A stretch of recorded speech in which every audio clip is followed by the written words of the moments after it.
Okay, we're now joined by the owner of Team Penske, and that, of course, is Roger Penske. If you have a question for Mr. Penske, please raise your hand. We'll get you a mic. We'll start with Zach and then go to Bob. Zach Sterniolo, NASCAR.com. Roger, 3 consecutive NASCAR Cup Series championships and a 1-2 in the points this year with Joey and Ryan. What is that significance to you with everything else that you have accomplished in your career? Well, it's just one thing. It's the people. And it's the one thing Roger. that works so hard with us. Roger. I said it was really, it's all about the people. And, you know, when you look at our team and you look at the domain knowledge, we have a big chart as you walk in the shop, and over half our people have been there 10 years. And I think that continuity has been terrific. And then the sponsors we've had have stayed with us because of the success.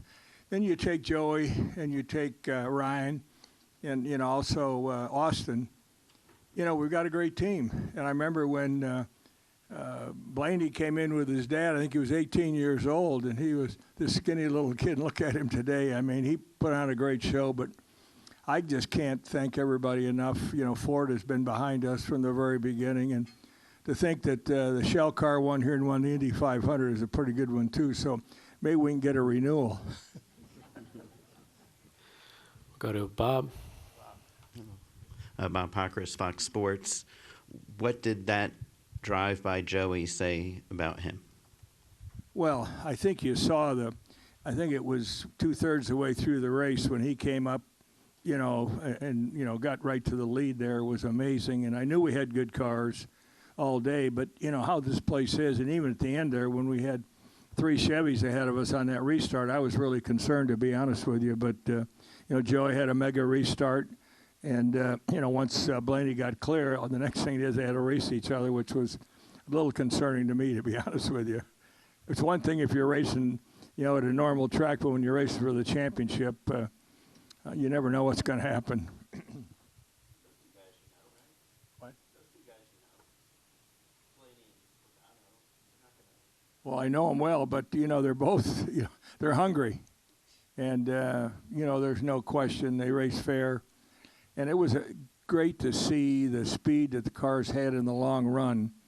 And I think that was the difference. I mean, and to get a good restart like Joey did, it was a matter then of just keeping cool.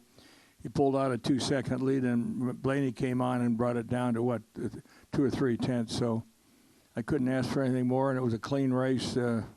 We had a jackman that had an issue, nothing to do with the race, but I think a personal issue that had taken him to the hospital, and we took the jackman off the 2 car, just show you, and put him on Joey's car and moved some people around. So that's the flexibility, the things that we have within the team. Go to Matt. Matt Weaver, Sports Nut. I want to go back to like 12, 13 years ago when you guys first started talking with Joey about coming over to the 22 car. And I'm curious, you guys have a blueprint, whether it's, you know, mirrors, Elio, that you guys have a model of a Penske driver.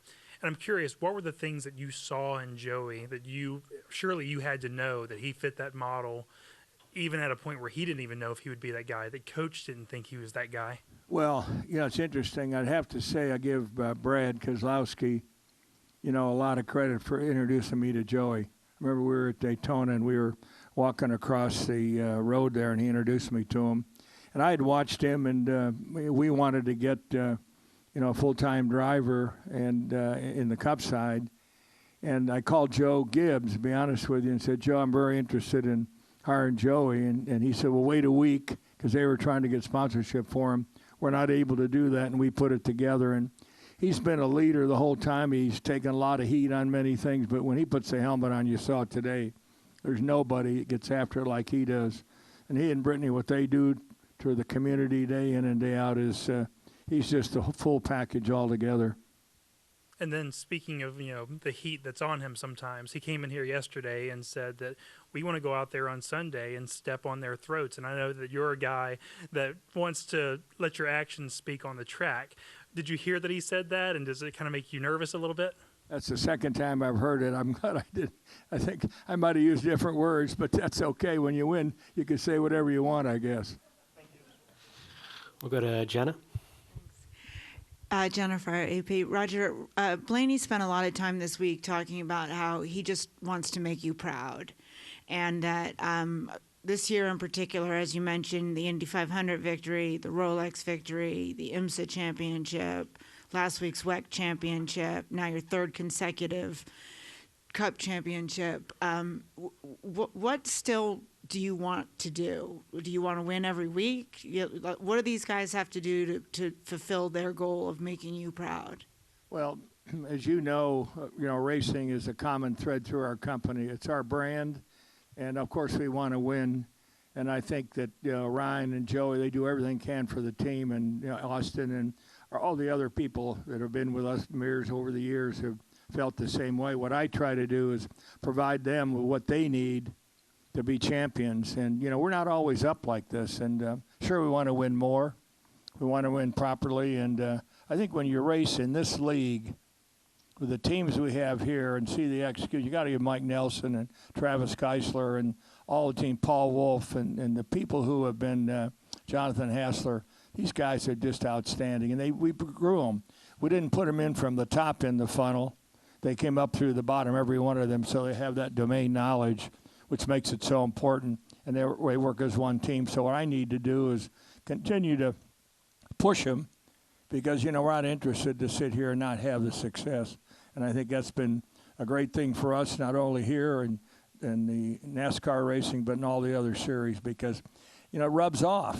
I mean, we talk about the 24-hour at Daytona. I mean, that rubbed off on these guys. They're always asking me, how are we doing?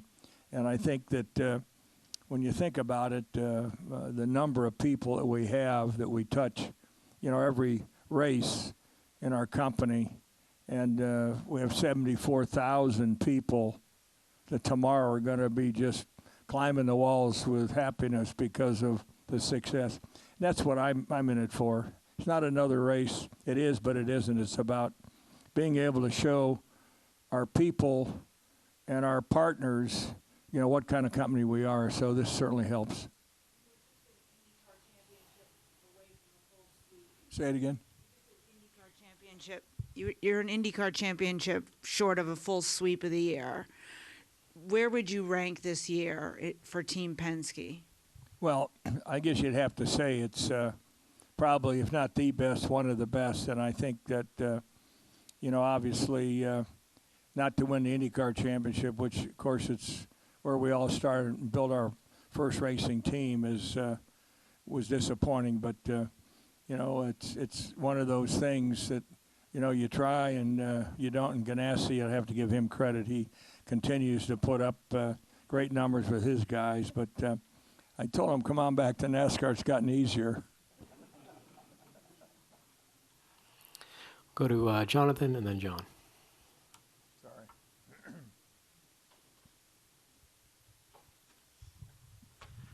Jonathan Field, the racing experts. In the 76-year history of the NASCAR Cup Series, there have only been two other owners, out of hundreds, two other owners who have won 3 or more Cup Series championships in a row. What does that mean to you just in the realm of history on top of everything you've already done? Well, I guess to get in that club, I think it's Rick Hendrick and Petty, am I right? Say it again. Junior Johnson. Well, I followed Junior for a long time, and, Rick and I are great friends, and it's interesting. When we got in, because the 48 was disqualified, I talked to Rick, and he said, I'm glad it was you that got in. And I said to him, I hope you don't feel that same way at the end of the season. So anyhow, it's great. And it's just another opportunity for us that we were able to conquer. Go to John. John Newby, Savage Ventures. So last year, Joey said that when you walk in Team Penske, you immediately feel that pressure that you have to win. And if you don't win every race or every championship, it can feel like a failure. And I was curious, from your perspective, how have you been able to identify these racers that rise to that pressure instead of, faltering? Well, I think first, we want drivers that have won in some series. Today, the technical relationship, with the crew chief or the chief mechanic and the engineer is so important. And, of course, we have the opportunity to partner with great companies around the world. And to be able to have them communicate. So you kind of look at that. Do they have those attributes that they can then be able to be part of that success? And we don't have to tell our guys what to do. They know.